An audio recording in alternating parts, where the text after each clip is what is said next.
తొలి దశలో అమరావతిలో టోటల్‌గా 29,000 మంది రైతులు 32,000 ఎకరాలు ఇచ్చారంటూ ఇప్పటిదాకా నడిచినటువంటి దాంట్లో కొంతమంది విశ్లేషకులు చెప్తా వచ్చారు. ఇంకా చాలామంది భూములు ఇవ్వలేదు, ఎదురు తిరిగారు ప్రభుత్వం చేస్తున్న వ్యవహార శైలికని. ఇప్పుడు ప్రభుత్వమే అంగీకరిస్తోంది.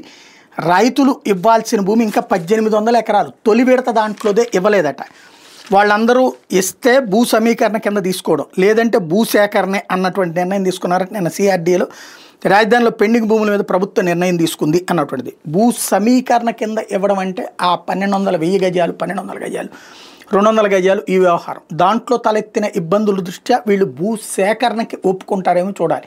భూ సేకరణ చేస్తే as for supreme court guide lines ప్రకారం ఎకరాకి ఇప్పుడున్న మార్కెట్ వాల్యూకి 3 ఇంతలు ఇవ్వాలి. ఇప్పుడు అక్కడ ఎకరాకి మార్కెట్ వాల్యూ 4 కోట్ల రూపాయలకి రాష్ట్ర ప్రభుత్వమే కేటాయించింది. 4 కోట్ల రూపాయలకి 4 కోట్లకి 3 ఇంతలు అంటే 12 కోట్లు. అట్లా కాకుండా రిజిస్ట్రేషన్ వాల్యూని పరిగణలోకి తీసుకుని దాని ఆధారంగా 3 ఇంతలు అంటే అప్పుడు రిజిస్ట్రేషన్ వాల్యూ ఎంత ఉందన్న దాని మీదనే 50 లక్షలు చూపెట్టి గనక ప్రభుత్వం 350 కోటిన్నర ఇస్తానందే అంటే అక్కడ కూడా రైతుకి లాభమే. 1.5 కోటి రూపాయలు చేతికి వచ్చేసినట్టు అవుతుంది. అయితే రైతు మళ్ళీ కోర్టుకు వెళ్తాడు. ఎందుకనంటే యాజ్ ఫర్ నామ్స్ ఈ రెండిట్లో ఏది ఎక్కువైతే అది ఇవ్వాలి.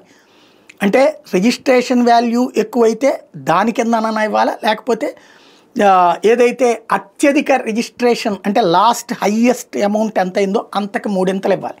ఆ లెక్కను చూసుకున్నప్పుడు 4 కోట్లకి ఇచ్చినప్పుడు 3 4 12 కోట్ల రూపాయలు ఇవ్వాల్సింది. ఎందుకంటే కాంగ్రెస్ ప్రభుత్వం గద్దె దిగిపోయేటప్పుడు 2013 ఎండింగ్లో ఒక చట్టం చేసుకొచ్చింది.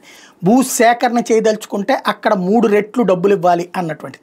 3 రెట్లు లెక్కను చూసుకుంటే 12,000 వచ్చేటటువంటి 12 కోట్ల రూపాయల దాకా వచ్చేటటువంటి పరిస్థితి ఉంటుంది. మరి ఏం చేస్తారన్నది చూడాల్సి ఉంది.